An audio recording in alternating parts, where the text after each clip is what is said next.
Hello and welcome to Ocean Witness, the series that takes a deep dive into all things sea-related. I'm Sophie Duker. And I'm Simon Watt. And today we'll be looking at an issue that affects us all. There's no escaping it, so join us and buckle up as we fight climate change.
So it's a climate emergency. Yeah, that serious. seems like a good word for it, actually. It's an appropriate level of alert, I think, for what's going on. But we shouldn't give up. Like, this is just a sign that we have to take more action. We shouldn't get cynical. We shouldn't think there's no point trying, because everybody needs to act now. Exactly. And coming up on today's show, we'll meet Paul, the Arctic Sunrise's ice pilot. We'll head to the North Sea to learn some disturbing truths about oil exploration. We'll learn how fish carcasses might provide a climate change solution, and we'll be getting the polar bear necessities with Gordon Buchanan.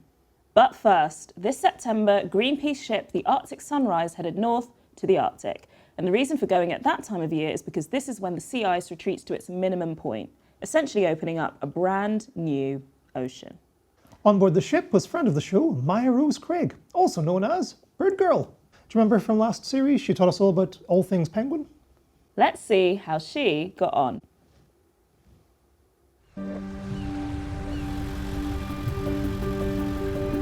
It is up here, isn't it? I'm Maya Rose Craig, and I'm an 18-year-old British environmental campaigner and activist. And I'm really excited because Greenpeace has invited me to go up to the Arctic with them this month. We're going to be looking at the new ocean that's being revealed as the ice caps are melting, but also trying to push through the Global Ocean Treaty at the UN to try and protect the wildlife and the new habitat that's being revealed.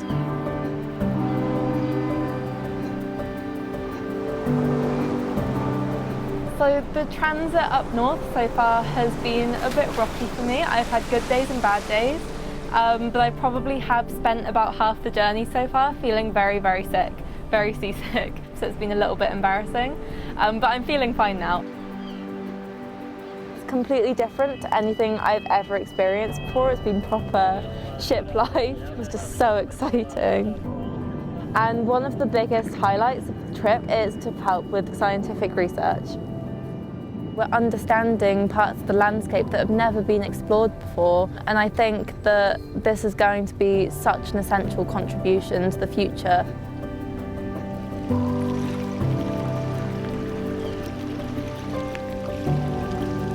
You can hear all the ice popping. Yeah. It sounds slightly like a river, actually. Yeah, it does. It's like water dripping in a cave or something, isn't it?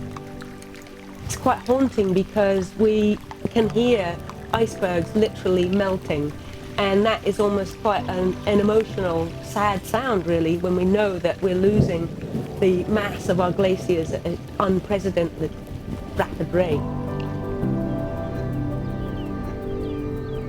I have a few personal goals as well coming up to the Arctic. I'm a massive bird watcher, and I had 3 species that I was desperate to see up here, and that was ivory gull, Brunix guillemot and little auk, which are all amazing birds that you... Speaking of birds, what are those? They were black guillemot. Sick, I've seen 2 off my list. Okay, right, sorted. That's 2 out of 3.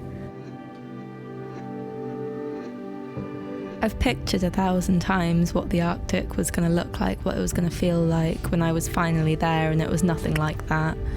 It was so much more beautiful and so much more tranquil than I ever pictured.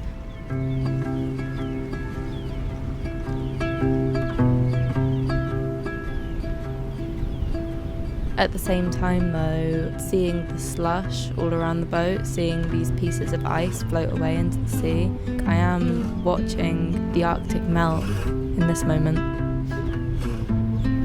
This year is yet another year when the Arctic sea ice melts to a near record low, and the rapid loss of sea ice in the Arctic, it's a sobering indicator of how closely our planet is circling the drain. Environmental justice and social justice go hand in hand, as it's often the most marginalized people who bear the brunt of climate crisis, of ocean destruction. There's millions of climate change refugees at the moment. I have a lot of family that lives in Bangladesh, and a lot of the time people in my village are struggling to grow enough crops to keep them going from year to year. There's cyclones battering down on the coast. Everything, every biome in the world is interconnected, even if they're on the opposite sides of the world to one another. And I mean, there's very direct connections between the Arctic and Bangladesh in terms of sea level rise, in terms of the country slowly going underwater. We're past the point of a wake-up call, we're past the point of ignorance. We need to make sure that our leaders, our decision makers, understand and care enough to do something about it. There's two ways it could go, and we need to think really hard about what our priorities are. By the time I'm 30, this could all be gone.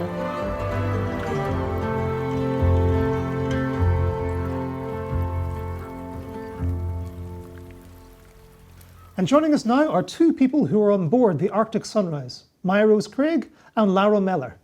Hello. Hello. Hello. Can we start with you, Maya Rose? Because this was a big trip for you. You got the chance to see some birds that you've never seen before, ones you've been waiting to tick off the list. Can you please tell us what was that like? What did you see? Yeah, of course. So I am a massive bird watcher, and I was very excited about the potential birds that I could see up north.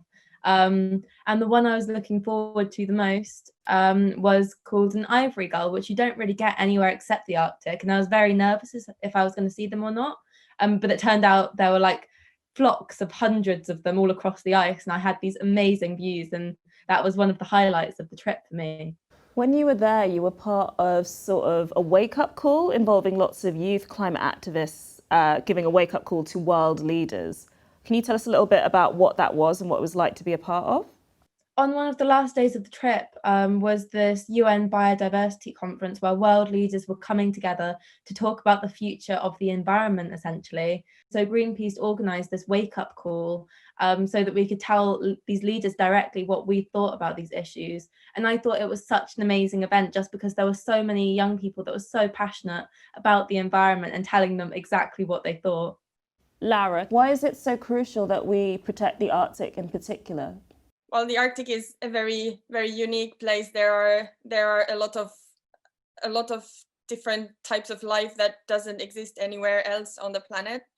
But of course, the Arctic Ocean and the sea ice in particular has a very important role in keeping the planet cool, as the ice is reflecting the heat that comes from the sun back to the space. You were telling us there about the sea ice minimum and how this is kind of like taking the pulse of the Arctic.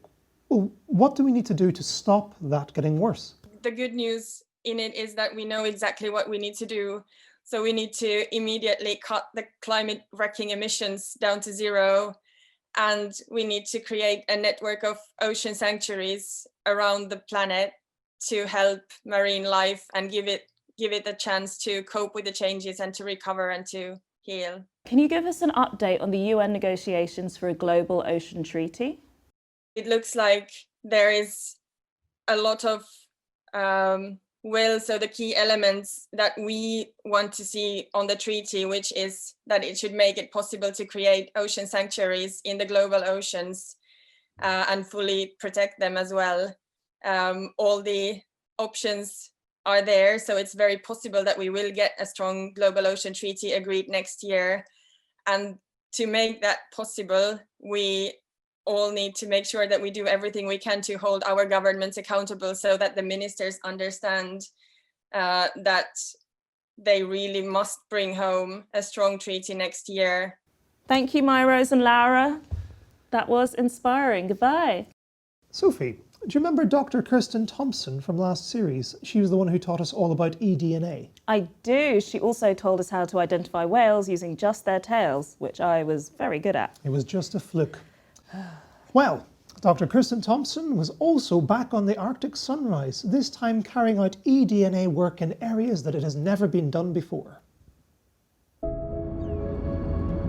We're in the Arctic, on the Arctic Sunrise. The Arctic is an incredibly beautiful place. It's really, really special. We are investigating the impacts of humans on the Arctic ecosystem. And we're actually sat inside the science container, which is a specially modified shipping container, which we've turned into a lab, which is a fantastic place to work and store our samples and all our equipment. We know that the Arctic ecosystem is changing really rapidly. The ice is receding really quickly, the whole ecosystem's changing, and the distribution of species is changing quite quickly as well. So it's important to really get into monitoring these areas now so that we can understand the impact of climate change on these species later. In previous years, this would have been entirely covered in ice. eDNA would be novel in this area. No one's done it before, so we'd be the first.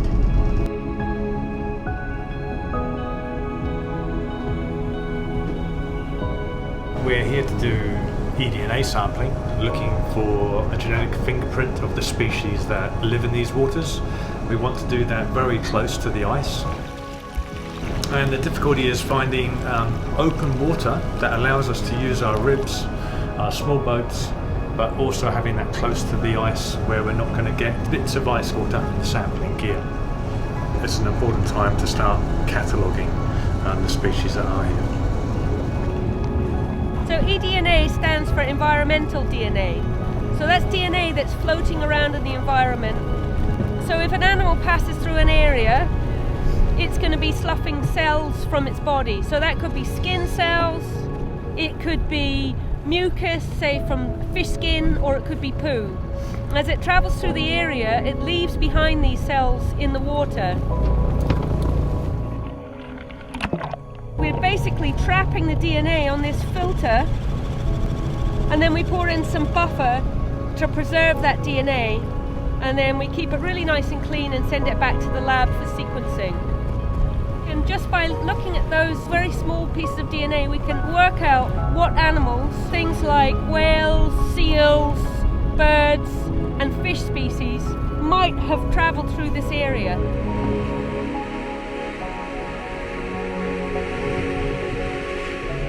So we've just deployed the hydrophone out after the ship, and that's basically a 350-meter cable, and on the end of it is an oil-filled hydrophone with 4 hydrophone elements. And basically what we're doing is we're just making continuous recording of all whale and dolphin noises, and then also all the noises that might be emitted by nearby ships or anything like that. We're feeding this data into huge databases which will be available for scientists forever, because you need to know what lives in an area so that you know where to protect.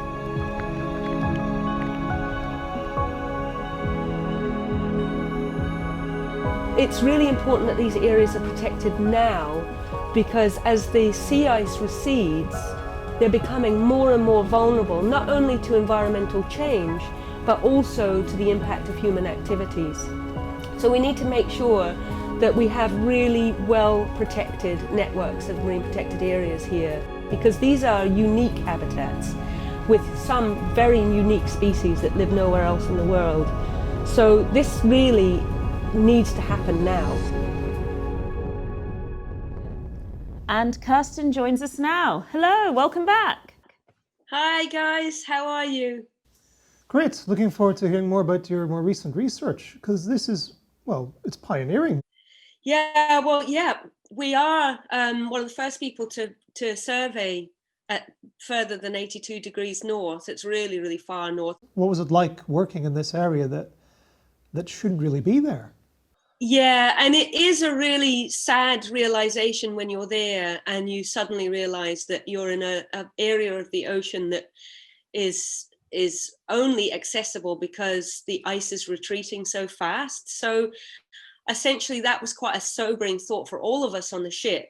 So last series, Kirsten, we know you collected data from all around the world on the Pole to Pole expedition, and we hear you've got some exciting results from that to share with us. Yeah, so we have some of the results from the Sargasso Sea in Mount Vima, and Mount Vima, of course, is the seamount off of South Africa. And it's such an exciting process, science, I tell you. When you get results back, it's really thrilling. So we have results from the eDNA monitoring and also the hydrophone work that we did there.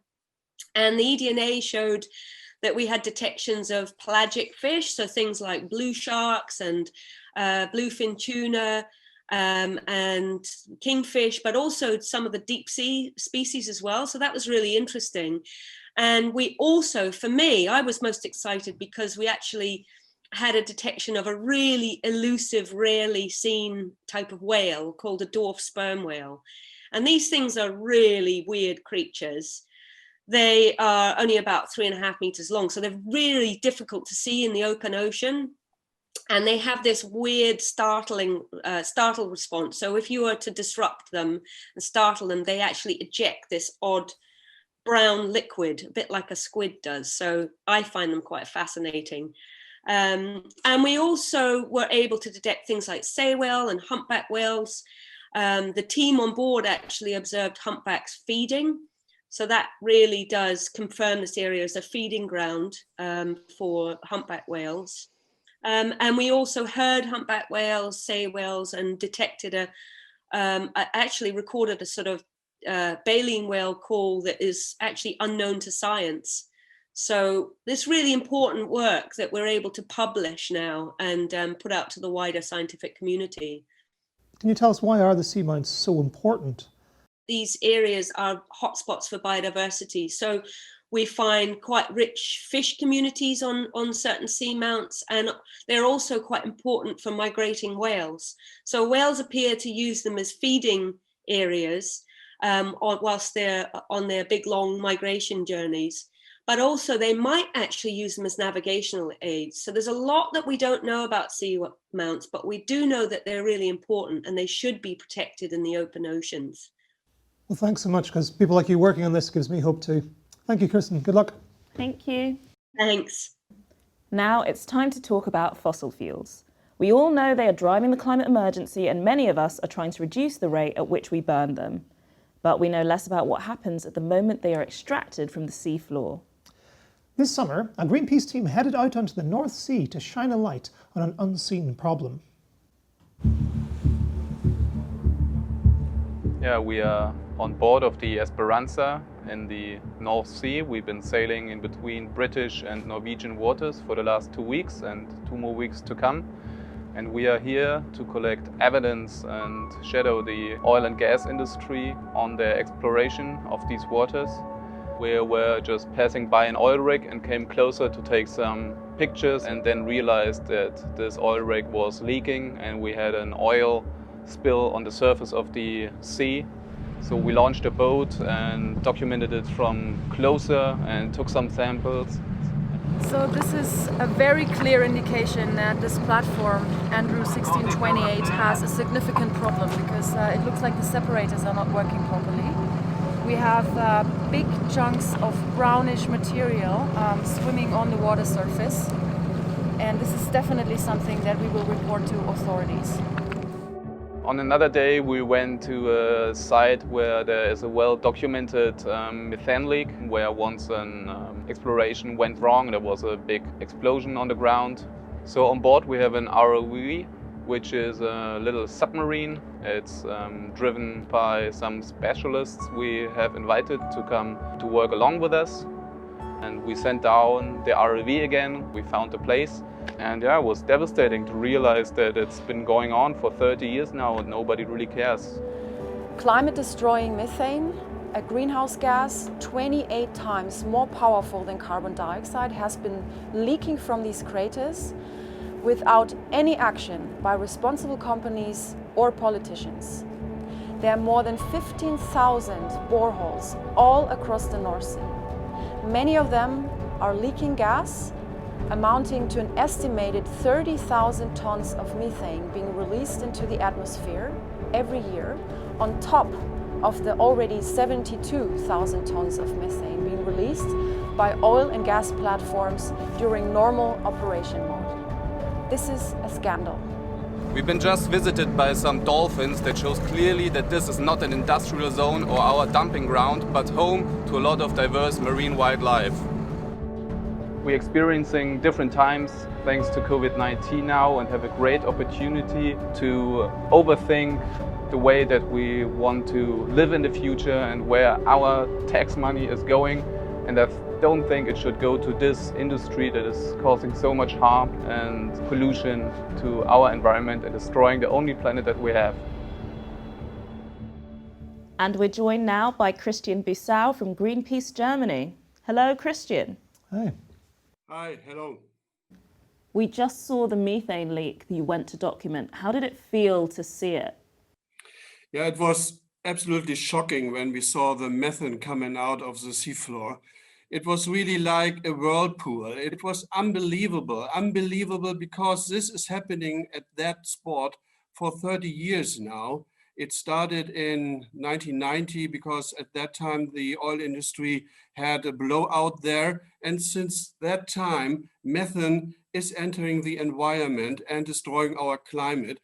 Well, as you say there, this is a huge issue that continues, and it's going to show that the oil industry has not done anything about it yet. So what action can be taken? In every step, the oil industry is polluting the environment and destroying our climate.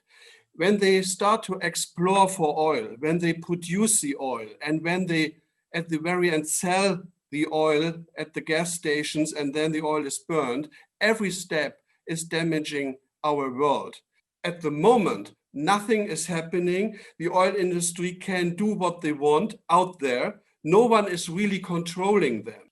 We have really to change the system. We have to go away from the fossil fuels. And therefore, our demand should be no more new oil exploration, and the production has to stop as soon as possible. Otherwise, we cannot have a healthy future for our children. This week in Life on Board, we're meeting Paul, the ice pilot on board the Arctic Sunrise. And what does an ice pilot do? You're about to find out.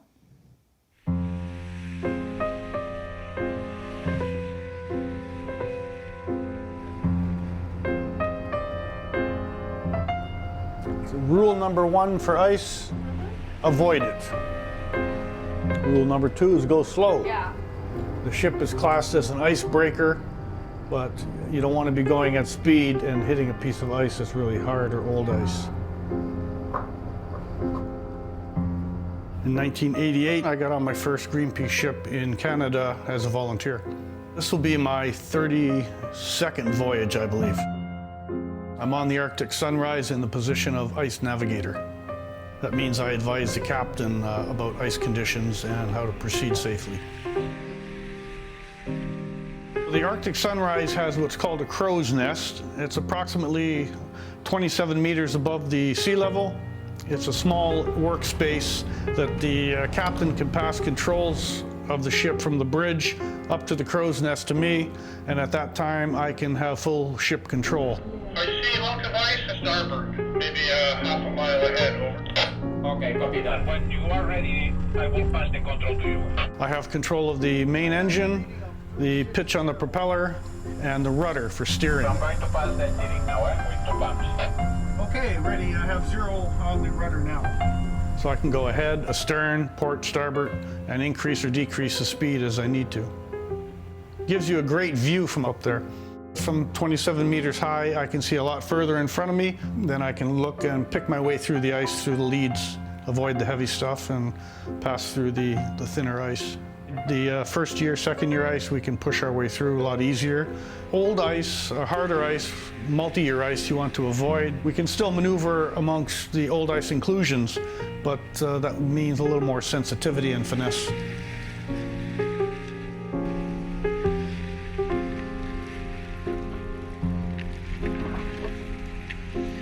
Does it get lonely in the crow's nest? No, that's the one place I can go and stand on the hatch and no one can get to me. They can send me up a coffee if they want, but I bring my music up there with me too, so.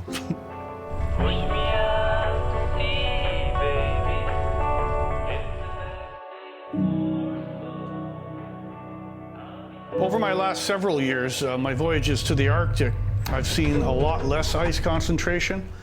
And this year, I've looked at the ice charts between Canada and Greenland, and there's absolutely no ice at the moment.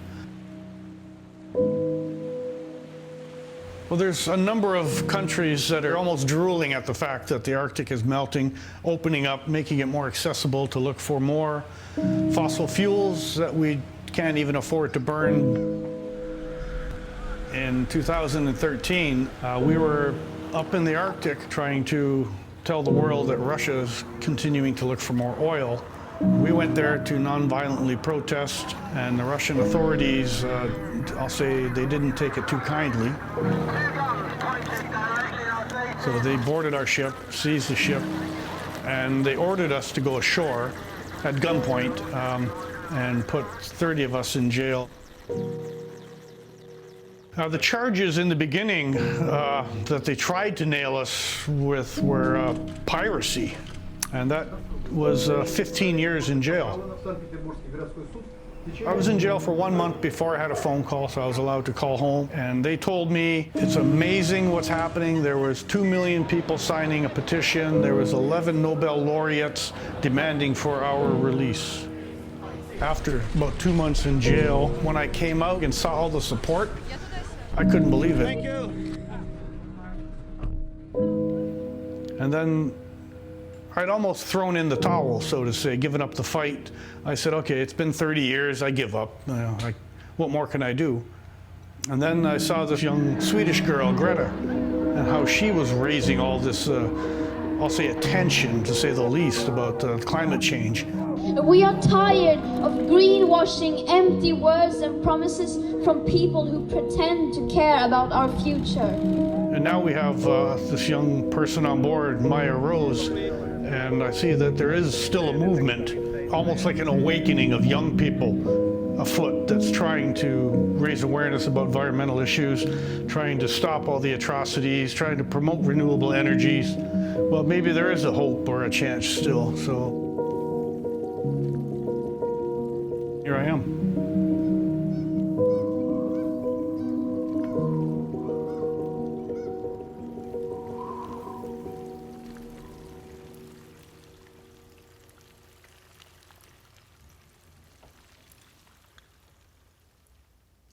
I like how the ice pilot has an ironclad excuse to be antisocial. Yeah. And now we're sticking with the Arctic for our Creature of the Week. And this week's Creature of the Week is the polar bear. To really get to know this Creature of the Week, we decided to spend some time with someone who spent weeks at a time filming with polar bears and has probably got the closest anyone has to a polar bear while living to tell the tale. It's the wonderful wildlife filmmaker, Gordon Buchanan. Hi, Gordon. Hello, hello.